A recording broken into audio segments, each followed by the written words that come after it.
ఈరోజు mothers day. మనందరికీ అమ్మవారు ఉన్నారు.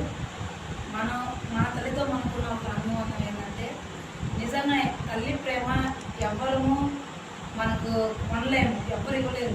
అందరి ప్రేమ కంటే తల్లి ప్రేమ చాలా గొప్పదండి. ఎందుకంటే అది వాళ్ళు ఎంత చక్కలోనే కానీ ఏ విధమైన కానీ తల్లి కంటే ఎక్కువ ప్రేమించే వాళ్ళు ఎవరు లేరు.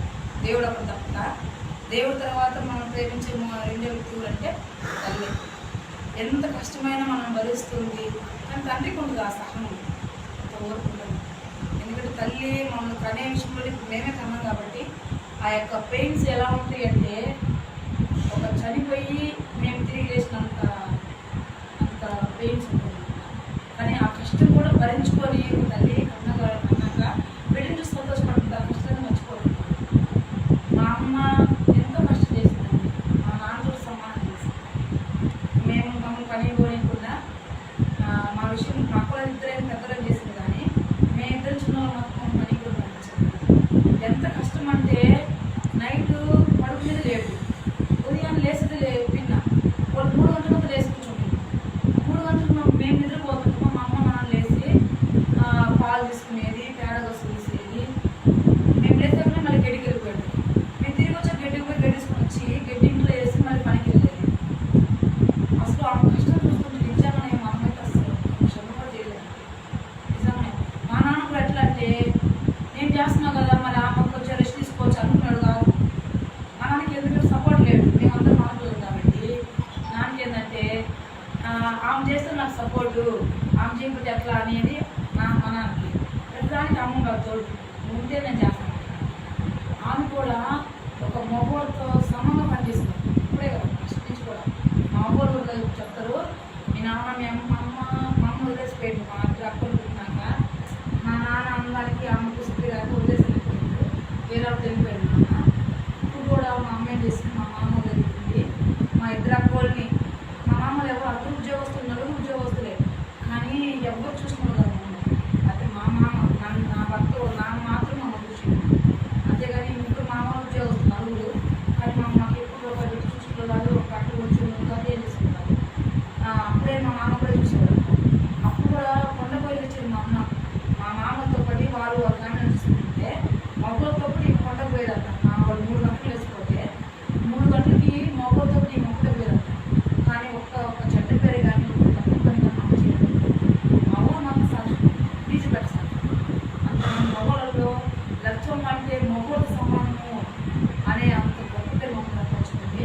ఆ పొయ్యిలు మోసుకొని వస్తుంటే నిజంగా మా మామూలు పుచ్చుకునేవాళ్ళు, మమ్మల్ని పుచ్చుకునేవాళ్ళు.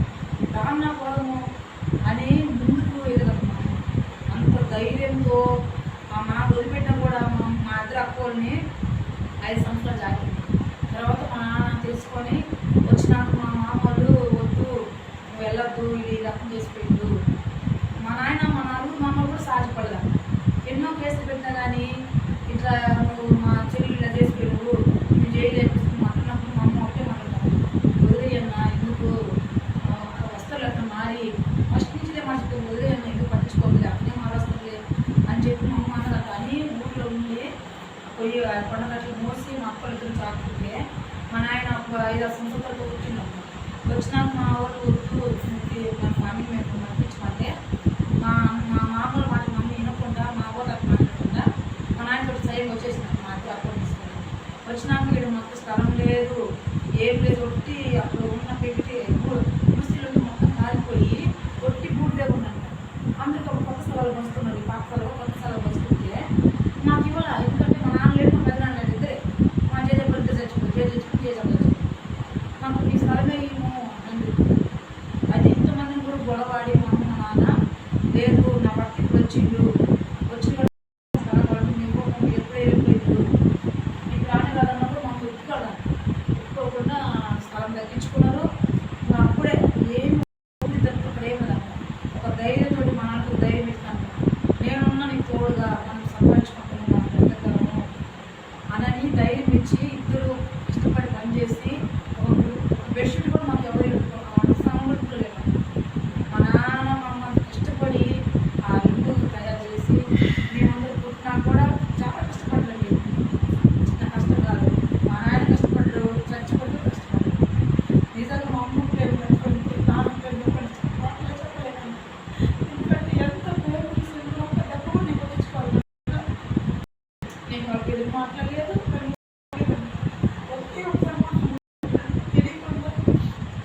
డబ్బులు అమ్మ డబ్బులు డబ్బులు తెలియకుండా నేనే చేసిన అమ్మ నేను ఫ్రెండ్ వచ్చి సినిమాకి వెళ్ళాను చిన్నప్పుడే. ఆ డబ్బులు తీసుకెళ్ళి 5 రూపాయలు ఉంటే 5 తీసుకుని సినిమా ఇంటికి వచ్చిన. అది కూడా మేము భయపడిపోతే తర్వాత వచ్చి దాముకున్నా. ఇల్లు రాలేదని మా అమ్మ బాగున్నది. ఇక నేను పప్పు వచ్చిన వచ్చి ఆ రోజు తలుపుతో కొట్టింది. నువ్వు డబ్బులు నింపించినప్పుడు ఇలా ఆడుదామా అని ఆ రోజు కొట్టింది. ఆ ఒక్క తప్పు ఇంకా వచ్చేదండి. తెలియకుండా ఎవరి డబ్బులు నింపించి గుర్తోనే నాకు మా అమ్మ ఆ రోజు కొట్టింది కదా, ఈ తప్పు మనం చేయకూడదని. ఎవరి వస్తువు అయినా నేను ఏ థింగ్స్ ఎక్కడ పెట్టిన పై ఉండిపోయింది. అప్పుడు ఎందుకు నేను చదువుతున్నా అంతే చేయకూడదు అని నాకు ఎప్పటి నుంచి స్కూల్లో వచ్చి నాకేం పని వాళ్ళు నేను గుర్తు గుర్తు చాలా ఎడతలేదు. చూసుకున్నా వాళ్ళు పనికి వచ్చేసరికి బయట పని ఇంట్లో మొత్తం అన్ని పనులు కరెక్ట్ చేస్తాను. వంట కానించి అంత కంచి బట్టలు కంచి ప్రతి ఒక్క పని అమ్మ పనికి వచ్చే ఒక మంచిగా అందించేదాన్ని. అంత అక్కువైనా కూడా వాళ్ళకు ఏజ్ కాకుండా పెళ్ళి అయింది. పెద్ద కానీ చిన్నప్పుడు కానీ 3 అక్కలు కూడా ఫస్ట్ ఏజ్ అటెండ్ అయింది, ఫంక్షన్ జరిగింది. నెక్స్ట్ మంతే మ్యారేజ్ అప్పుడు ఫిక్స్ అయింది అనమాట. అయితే నాకు అట్లా చేయలేదు వాళ్ళు. అమ్మతో నేను 7 సంవత్సరాలు అవుతున్నా. అందరి పెళ్ళి అయిపోయింది. అమ్మ నాన్న నేను మాత్రమే ఉన్నాను. అప్పుడు కూడా నేను టెన్త్ చదివేటప్పుడు ఎగ్జామ్ పోయేస్తున్నా. ఏమీ పని చేయాలి. ఉదయం 7 గంటలకు పోతే సాయంత్రం మధ్యాహ్నం 3:30 వచ్చేది. నేను టైర్ పనుకుంటా. నాకు మా ఇష్టం అనేది చికెను లేదా చేపల కూర ఇష్టం. కరెక్ట్గా చేసి వేడివేడికి పెట్టేది నాకు. తినమ్మ పరీక్షలు రాసిచ్చింది. కానీ పరీక్షలు కూడా నేను ఒక సబ్జెక్ట్ పోయింది. అయినా కూడా నేను ఏమనలేదండి. వాళ్ళు హిందీలో పోయింది కానీ ఎందుకో మీద రాష్ట్రం అనలేదు. నేను హిందీ కానీ పాస్ అయ్యి ఖచ్చితంగా మనం చదివించుకునేవాళ్ళు. నేను కూడా అంత ఇంట్రెస్ట్ పెట్టలేదండి అప్పుడు చదువు మీద. నేను కొంచెం ఇంట్రెస్ట్ పెట్టుకుంటే నన్ను చదివించుకునేవాళ్ళు. ఎందుకంటే అంత ప్రేమ ఎట్లా లాస్ట్ టైం మేము చదువుకునేవా అని ఆశ పడుతున్నది. కానీ దేవుని చెప్పిన ఎలా ఉండదు కాబట్టి నాకు పెళ్ళిళ్ళు అయింది. పెళ్ళి అప్పుడు కూడా నాకు ఇష్టం లేదు పెళ్ళి, కానీ నేను చెప్పలేకపోయింది తల్లిదండ్రులతో కూడా నాకు ఇష్టం లేదు పెళ్ళి చేస్తుంది అని. ఎందుకంటే అన్నీ మమ్మల్ని అడిగి చేసిండ్రు, కానీ విషయం మంది మమ్మల్ని అడగలేదు. వాళ్ళు మన భవిష్యత్తు బాగుంటుంది, మా తమ్ముడు తెచ్చుకుంటే బాగుంటుంది వాళ్ళు నిర్ణయించుకున్నారు. ప్లస్ వచ్చేసి మ్యారేజ్ అయింది. కానీ ఎన్ని కష్టాలైనా కూడా అమ్మే రాదుకునేది కానీ ప్రతి విషయంలో. కానీ ఎంత ప్రేమ చూసినట్టు ఎక్కడికి పంపించేది కాదు. పక్కన వేసి పడుకునేది ఎప్పుడైనా పెళ్ళి కాకుండా. కానీ ఇప్పుడు పోయినా కూడా నేనంటే ఎక్కువ ఇష్టం. నేను ఎంత గర్తించినా గొడవ అన్ని తిట్టినా కానీ నేనంటే నాకు ఇష్టం. ఆయన్ని చిన్నపిల్ల ఆయన్ని మనం ఎట్లా అనేది ఎక్కువ నన్ను ప్రేమిస్తుంది. నాన్న కూడా అండి చాలా చాలా చాలా ఇష్టం. అమ్మకన్నా నానంటే ఇష్టం. ఎంత చాలా బాగా తీసుకునేవాడు. మా నాన్న లేని రోజు ఇప్పుడు కూడా నాకు తీరదండి. ఎంత ప్రేమించుకుంటే తను ఏడుకుపోయినప్పుడు నాకు అర్థమైంది వస్తున్నట్టు. ఎందుకంటే దగ్గర ఏం తెలీదు. మా నాన్న చనిపోయినప్పుడు ఎంత ఏడ్చాలంటే నేను చనిపోవాలా అంతగా ఏడ్చాలంటే. అందుకు తల్లిదండ్రులను చూస్తే అబ్బాయి కళ్ళకి ఎప్పుడు తెలుగు అనిపించేది. ఆ రోజు మా నాన్న చనిపోయినట్లయితే చనిపోయే ముందు కూడా నెల ముందు నాకు ఫోన్ చేసిండు. అమ్మ నాకు బాగలేదు రానని వచ్చి అన్నట్టు. కానీ అప్పుడు నా పరిస్థితి బాగలేక అంటే ఇక చనిపోతే అనుకోలేదు. పరిస్థితి బాగాలేదు వస్తలేదు తర్వాత వస్తలే అని చెప్పి లేదు అందరూ వచ్చి చూసుకెళ్ళి. కానీ నేనేమనుకుంటే నవంబర్ నెల డిసెంబర్ నెలే కదా. నవంబర్ నెలలో జరిగింది మా బాగలేకుండా. డిసెంబర్ నెల వస్తుందన్నారు. పండుగ తీసుకున్నట్టు ఉంటుంది ఆయన. కానీ నా ఆఖరిగా ఎందుకో లేదా చూసిపోయినా చూడదు ఎట్లా అంటూ. కానీ నేను అయితే రాలేకపోయినా. కానీ చాలా కత్తి కొట్టుకుంది. ఎందుకంటే కానీ నేను మళ్ళీ వచ్చేసరికి నాకు చనిపోయింది. అందరూ ఉన్నారు కానీ నేనైతే లేను. నిజంగా తల్లిదండ్రుల ప్రేమ ఎక్కడ దగ్గర మనం తెచ్చుకోలేమండి. ఎంత మనం తప్పులు చేసినా ఎన్ని పొరపాట్లు చేసినా తల్లిదండ్రుల ప్రేమ అనేది రాదు. తల్లి ప్రేమ అసలు రాదు. మనం ఎంత తప్పులు చేస్తే సహించుకుంటుంది. మనము ఆమె పని చేసినా సహించుకుంటుంది. సహించుకుంటుంది. మనం కూడా ఒక తల్లిగా ఉన్నాం కాబట్టి ఈరోజు మన పిల్లలు చేయడం మనం చేయాలి. మన బిడ్డలు మనం చేయాలి. ఎందుకంటే మన కోసం ఎంత కష్టపడుతుంది తల్లిదండ్రులు. మా కష్టం ఇప్పుడు మేము చేస్తున్నప్పుడు అర్థమవుతుంది. ఎండ సరుకు కానీ పొయ్యి సరుకు కానీ మా అమ్మ కష్టపడుతుంది. కష్టపడి ఇంతకన్నా ఎక్కువ పడతారు వాళ్ళు. వాళ్ళకైతే మంచి బట్టలు ఉండవు, మాకు మంచి బట్టలు ఇచ్చుకో, వాళ్ళకైతే బట్టలు ఉండవు, వాళ్ళకైతే ఏ వస్తువులు ఉండవు. అది నా బిడ్డ బాగుండదు, నా బిడ్డ మన కోసమే చూశారండి తల్లి. కానీ వాళ్ళు మాత్రం ఎప్పటికీ మనము అవమానించకూడదు, గౌరవించాలా, వాళ్ళు ప్రేమించాలా. కానీ దేవుని విషయంలో వచ్చినప్పుడు మాత్రం ఖండించాలి. ఎప్పటికైనా కూడా మా అమ్మ అంటే నాకు చాలా ఇష్టం, నేనే ఎక్కువ చూస్తాను. ఆ వంటది ఈ అమ్మాయి చూసినట్టు నాకు ఎదురు చూడరు అంటది, కానీ గద్దించదు కూడా నేను. దేవుడి విషయం మాత్రం నేను గద్దిస్తాను, మాట్లాడి నేను. మొన్న కూడా ఆమె ఆలోచన గొడవ కూడా స్టార్ట్ చేసింది మన అమ్మే విషయంలో కూడా. నువ్వు పిలువు పిలువు పిలువు అంటే నీకు నోరు మూసుకుంటే నీకు అనవసరము, నేను చూసుకుంటానమ్మా అన్నకు అన్నం గడిపించిన తిట్టిన ఆమె గొడవ వచ్చింది కూడా కారణమైంది. కానీ మళ్ళీ రోజు పోయి ఆమె నన్ను అనిపించిన ఆమె నేను బాధ పెట్టుకుని అనిపించిన దగ్గర పోయినా నన్ను చూసాను మళ్ళుకున్నప్పుడు చేయబట్టుకున్నా. అమ్మ ఎందుకు బాగా కష్టపడుతూ అట్లా బాధపడదామా, ఏదో జరిగిపోయిందా దేవుడి చుట్టూ జరిగిపోయి బాధపడదామా, నువ్వు రాకుండా నాకు చాలా బాధ అనేక ఆమె ఏడుస్తుందా నేను ఏడుస్తున్నా. ఎప్పుడు సమాధానం అయిపోయింది. మేము అది వచ్చేసి మన కాబట్టి మన తల్లి మీద ప్రేమ ఉంటుంది, అమ్మకు మన మీద ఉంటుంది. తల్లి మధ్యలో ఉండే అనుభవం ఈరోజు నాకు అంతగా నేను ఎక్కడ మమ్మతో ఉండను, నాకు ముందు నాతో ఉంటుంది. నేను వేరే నిమిషం కూడా ఉండలేనంత మనసుకు అమ్మాయి నాకు ఉంటుంది. కానీ నేను కూడా ఏంటంటే మనకి మా ఏ విధంగా మనం చేసుకుందో ఏ విధంగా మనకి కాకపోయినా బిడ్డలకు ఎక్కువగా నా బిడ్డను ఇవ్వాలని నేను ఆశపడుతున్నా. ఒక తల్లిగా నిజంగా తల్లి అనే గొప్ప విషయం. తల్లి దేవుడి తర్వాత తల్లి, తర్వాత తల్లి, తర్వాత ఎందుకంటే తల్లి ఫస్ట్ మన కన్నది కాబట్టి ఆమె ఆమె మనం కడుపు నుంచి ఎంత వేదన పడుతుంది, ఎంత అంటే ఆ యొక్క అనుభవం కాబట్టి తల్లిదండ్రులుగా తెలుసు. ఆ డెలివరీ ఆమె ఎంత ఎంత అసలు అసలు జెంట్స్కి అయితే చెప్పలేదు, అది మాత్రం తెలుసు. కానీ అన్ని అంటున్నారు ఎంత సహా చాలా ఇక్కడికి వచ్చినప్పుడు నాకే సపోర్ట్ ఉండాలేమో నేను చూసుకుంటాను, పెట్టలేదు తిరగకపోయినా నేను ఇక్కడే ఉన్నా, నేను ఎవరో చూసుకుంటాను నా పింఛన్ నేను చూసుకుంటుంది అని నీకు ధైర్యం ఇచ్చింది మా అమ్మ. మా అత్త మామ కూడా మా అమ్మ దగ్గర తిరిగారు. ఆమె కూడా ఒక స్త్రీ కావచ్చు, కానీ బిడ్డ మీద మరి వాళ్ళకి ఎంత అనుభవం అంటే తెలియదు. ఆ రోజు నేను ఏడుస్తూ వచ్చినప్పుడు నేను ఉన్నామా, నువ్వు నాగా ఉన్నామా, నేను ఆడుకుంటాను, నేను అడుగుకొచ్చి నీకు పెడతాను, నిండు బాధపడుతూ నేను ఒక ధైర్యం ఇచ్చింది అమ్మ. ఆ రోజు ఆమె అన్న మాటని ఈరోజు నేను నిలబడి ఆమె నేను చూడగలుగుతున్నాను. ఇప్పుడు నేనంటే నాకు ఇష్టం, ఏదైనా చేసినా కూడా ఫస్ట్ అమ్మ పెడతా. ఏదన్నా ధైర్యం వచ్చామా, నాకు డబ్బులు కావాలమ్మా, నాకు ఖర్చు కావాలమ్మా, లేకపోతే నాకు హాస్పిటల్ కావాలమ్మా. తల్లి పట్ల మనము అనుభూతి కలిగి ఉండాలా. అదే తల్లి ప్రేమ ఎవరు పొందలేమండి, తండ్రి ప్రేమ పొందలేమండి. మన తల్లిదండ్రులు ఉన్నప్పుడు మనం వాళ్ళని ప్రేమ చూసుకోవాలా. మేము అఖిల అమ్మ కష్టపడలేదు, అమ్మ కూడా కష్టపడుతుంది. ఎందుకంటే మీకోసం ఎండకి గాలికి కష్టపడుతుంది. ఇంట్లో పనైనా మీరు చేయాలి, మిమ్మల్ని బయట పని పంపించుకొని చెప్పలేదు. మేమైతే బయట పని పోలేదు, ఇంట్లో మాత్రం మా అమ్మని కూర్చోబెట్టి మేము చూసుకున్నాం. ఆ పనే ఈరోజు మేము చేసుకోగలుగుతాం. ఎంత నీట్గా ఇల్లు కానీ వంట కానీ అంట్లు తోముకోవడం పట్టుకోవడం కూడా ఆ రోజు అమ్మ దగ్గర నేర్పు ఈరోజు మేము చేసుకోగలుగుతాం. బయట పని ఇప్పుడు నేర్చుకుంటున్నాం, ఎందుకంటే ఇప్పుడు మనకు అవసరం కాబట్టి ఇప్పుడు నేర్చుకుంటున్నాము. కానీ మా అమ్మ అనేది బట్టలు కూడా నాకు అలవాటు లేదు. అప్పుడేమో చేస్తుంది, కానీ మేము ఆడపిల్లలమని ఎక్కువ వచ్చిన తర్వాత ఒక్క పని అమ్మ ఇంట్లో చేస్తుంది కాదు, అన్నీ అమ్మ చేసి పెట్టేవాళ్ళము. ఎందుకంటే అమ్మ కష్టపడుతుంది బయటకు మన కోసం, ఇంట్లో పనులు మనం చేయకపోతే ఎట్లా. అట్లా మన తల్లిని మనం ఎంత ప్రేమిస్తున్నారు, మన బిడ్డలు కూడా మనం తల్లి పట్ల అదే మన ఆత్మీయ తల్లి పట్ల ఏంటంటే నిజంగా అలాంటి సేవకులు ఇలాంటి సేవకులు ఉంటారు.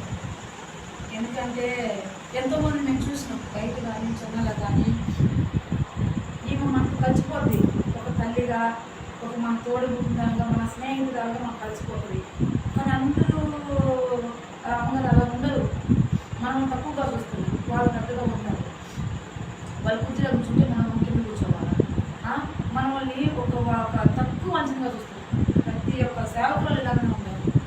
మన సేవకులు అయితే అలా కాదు. మన కష్టం వస్తుందంటే ఫస్ట్ కన్నీళ్ళు ఆమెకు వస్తాయి. ఆ కన్నీళ్ళు ఆమె ఉండబట్టి ఈరోజు మనం ఆమె ఇంతగా ప్రేమిస్తున్నాము, మర్చిపోలేకపోతున్నాం. ఎంత అంటే మనం చిన్న చిన్న పొరపాటు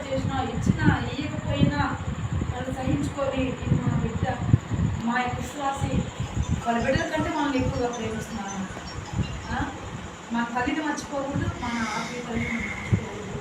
ఎందుకంటే మన తల్లి విషయం ఎన్నో చెప్పింది, ఇలా కాదమ్మా, ఇలా ఉన్నమ్మా, ఇలా చేయమ్మా. అయితే ఈ విషయం అమ్మ కూడా మాకు చెప్పాలి, మా అమ్మ కూడా మాకు చెప్పాలి. మా అమ్మ ఏంటంటే కొన్ని విషయాలు కొన్ని విషయాలు మాట్లాడదు. ఇప్పుడు నాకు కూడా కొన్ని విషయాలు మాట్లాడకూడదు మన బిడ్డ కాడ అని కొన్ని విషయాలు నేను కూడా మాట్లాడను. అయితే మన సేవకుడు అలా కాదు, కరెక్ట్గా మాట్లాడి ఇట్లా చేయాలమ్మా, ఇట్లా ఉండండి, ఇది పద్ధతి, ఇది ఇట్లా ఉందనే అని మనకి ఎన్నో విషయాలు నేర్పించిందండి. నిజంగా మన సేవకులాగా ఉండకూడదు. ఈరోజు మనం బాధపడుతుంది ఫస్ట్ ఏడుస్తుందమ్మా, అయ్యో ఈ బిడ్డ ఇంత బాధపడుతుంది. అది దేవుడు పెట్టిన బంధం, మాకు దేవుడు పెట్టిన ఒక ప్రేమ. ఏ సేవకులు మా కోసం పడుతున్నా సర్లే మాకు ప్రార్థన చేస్తాలేమ్మా అనే 2 మాటలు వెళ్ళిపోతారు. మన కష్టం వస్తుందంటే ఆమె మోస్తుంది భారం. అయ్యో ఇంత బాధపడితే కోసం ప్రార్థన చేయాలని చెప్పేసి ఉపవాసం మీద ప్రార్థన చేయడం కానీ, ఫోన్లో ప్రార్థన చేయడం కానీ, మనం ఏ టైం పిలిచినా ప్రార్థన చేస్తే మా దర్శనం ఇలా చేయండి. నిజంగా అండి మన యొక్క సేవకులు నిజంగా ఎక్కువ. అందువల్లనే మనకి ఎన్ని రోగులు ఎన్ని ప్రాబ్లమ్స్ వస్తున్నా కూడా వీళ్ళు వదులుకోలేకపోతున్నాం. మన సేవకులు మనం వదులుకోలేకపోతున్నాం. మన అన్నదమ్ములు కూడా మన కూడా అంత ఫ్రీగా ఉండడు, అంత ఫ్రీగా మన భవిష్యత్తు గురించి ఆలోచన చేయడు. ఒక తప్పు చేస్తుందంటే 2 డబ్బులు కొట్టి ఇది చేయకపోతే వెళ్ళిపోతారు, అంతేగాని మన పాస్టర్ ఒక తప్పు చేస్తుంటాం, ఇది చేయకూడదమ్మా, దీనికి ఇట్లా కానీ ఎంత నిదానం అంటే మనం నడిపించడానికి ఫ్రీగా ఉంటుంది. తల్లి ఒక టీచర్ అయితే నెక్స్ట్ మనకు పాస్టర్ టీచర్స్. ఇక్కడ చాలా అనుభవాలు నేను నేర్చుకున్నాను. ఫస్టే నేను నేర్చుకున్న పెళ్ళిగాక ముందే, కానీ అప్పుడు కొన్ని మనం బయటకు వెళ్ళిపోతే అన్నీ కొన్ని నేను మర్చిపోయాను. మళ్ళీ ఇప్పుడు వచ్చిన ఇంకా 5 సంవత్సరాల్లో చాలా విషయాలు నేర్చుకున్నాను. భవిష్యత్తు ఏంటి, పిల్లలు అంటే ఏంటి, భర్త అంటే ఏంటి, మన లోకంలో ఎలా ఉండాలి, బయట ఎలా ఉండాలి, ఇంట్లో ఎలా ఉండాలా, భర్తతో ఎలా ఉండాలి, పిల్లలతో ఎలా ఉండాలా, ప్రతి ఒక్క విషయము. నిజంగా మా ఇంట్లో నేను ఒకసారి మాట్లాడుతుంటే అసలు నువ్వు లాయర్వా, నువ్వు డాక్టర్వా అని అడుగుతుంది. మా ఫ్రెండ్స్ కూడా అలా అవుతుంది. నేను ఒక సమయంలో నువ్వు డాక్టర్ని మాట్లాడుతూ, ఒక సమయంలో ఒక లాయర్గా మాట్లాడుతూ, టీచర్గా మాట్లాడుతూ, యాడ్ నేర్చుకుని నువ్వు మాట్లాడుతూ మా పాస్టర్ దగ్గర నేర్చుకుంటాను. అంటే ఎవరు మీ పాస్టర్ దర్శకుని పాస్టర్ అంటే ఆశ్చర్యపడ్డారు వాళ్ళు. నిజంగా ఇంత ఇదిగా నువ్వు ఉండే వాళ్ళకి మేము ఆలోచన చేయలేదు. నీ భక్తులు ఏమవుతావు ఈరోజు ఇలా మారింది అంటే, ఇలా నేను మారినానంటే చాలా విషయంలో కూడా మనకు అన్ని విషయంలో మా పిల్లల విషయంలో కానీ, మా భవిష్యత్తు విషయంలో కానీ చాలా సందేశాలు మనం చెప్పుకుంటే కాబట్టి అన్ని విషయాలు మీ అక్క కానీ, బ్రదర్ కానీ ఎంత సంతోషం అంటే ఇలాంటి సేవకులు మనం ఖచ్చితంగా గౌరవించాలా, ప్రేమించాలా, వాళ్ళ కష్టసుఖాలు మనం ఆదుకోవాలా. మన కష్టసుఖాలు ఆదుకుంటారు. వాళ్ళ లోపై ఉంటే మన కష్టసుఖాలు ఇచ్చే అంత మంచి మనసు ఉంది వాళ్ళ దగ్గర. మనం బాధపడుతుంటే ధైర్యం చెప్పి ఆ బాధ బయటికి పక్కన పోయి అమ్మాయిని బాధ ఏడ్చుకున్నంత మంచి మనసు వాళ్ళ దగ్గర ఉంది. ఇవన్నీ మనం ఇంకా గ్రహించుకోవాలా, మనం అర్థం చేసుకోవాలా. మన భాషల కోసం మన ఇంట్లో ఎవరు వదులుకోవాలి అంతే. మన కోసం ఎంత ప్రార్థన చేస్తున్నానంటే ఇంత మంచి మాటలు ఎవరు చెప్పరు, చేయరు. నేను ఈ వారం అంతట్లో పోయాను, ఎంత దిగుతున్నాను అక్క బ్రదర్ ఒకటే మనకి ఏం కాదు, ప్రార్థన ఎక్కడ కాదు. ఆ మాట నాకు ఎంత కొంత బలం ఉందంటే, ఎందుకంటే వాళ్ళు చెప్పే ప్రతి మాట మన జీవితంలో జరుగుతూనే ఉంటుంది. అందువల్ల వాళ్ళు చెప్పే ప్రతి మాటను నేను ఏమని నిర్ణయించుకుంటే అంటే ఏది జరగలేమో ముందుగా చెప్పుకున్నాము. ప్రతిది ఇలా ఉంది, అక్క ఇలా ఉంది, ఎలా చేద్దాము, వాళ్ళని అడిగి మనం చేద్దాము అనేది నేను నిర్ణయించుకున్నా. నా జీవితంలో మా పిల్లల జీవితం ఇట్లాగే ఉండాలా. నిజంగా మన సేవకులు బట్టి మనం ఎంత చెప్పుకున్నా కూడా మన ఫ్రెండ్ తెలియదు. ఎంతగా ప్రేమించుకోవడం మేము ఎక్కడ చూడలేదు. మన భర్తలు సరే, మన భర్తలు కూడా ఇప్పుడు వాళ్ళకి ఏదైనా ఉందంటే మనం తట్టుకోలేము, అదే మనకి ఏదైనా తట్టుకోలేము. మరి దేవుడు ఎందుకు ఇంత బంధంగా మనల్ని ముడివేసినట్టే. మేము పెళ్లి కాకముందు కూడా ఉసుకులుగా ఉన్నప్పుడు కూడా బ్రదర్ ఇప్పుడు ఎక్కువ సేవకి వెళ్ళే వాళ్ళు వచ్చారు. అందులో ఈ రోజు మాకు కూడా ఒక్క మాట చెడ్డగా మాట్లాడలేదు కానీ, ఒక చేయి జరగలేదు కానీ, అందుకని ఇప్పటికి నమ్ముతూ మేమే ఉసుకులో ఉన్నప్పుడు మా పిల్లలు కూడా ఉసుకులో లేదు. ఇప్పుడు ఇక్కడ నమ్ముతున్నామంటే దేవుడు కృప, కల్పించిన ఒక ప్రేమ, కల్పించిన బాధ్యతను బట్టి మనం ఇప్పటివరకు ఇట్లా ఈ టైం ఇచ్చినామంటే ఆడవడం టైం కూడా మా పాస్టర్ మాకు నమ్మకము, ఒక ప్రేమ. పాస్టర్ మనకి ఎంత ప్రేమ వస్తుందంటే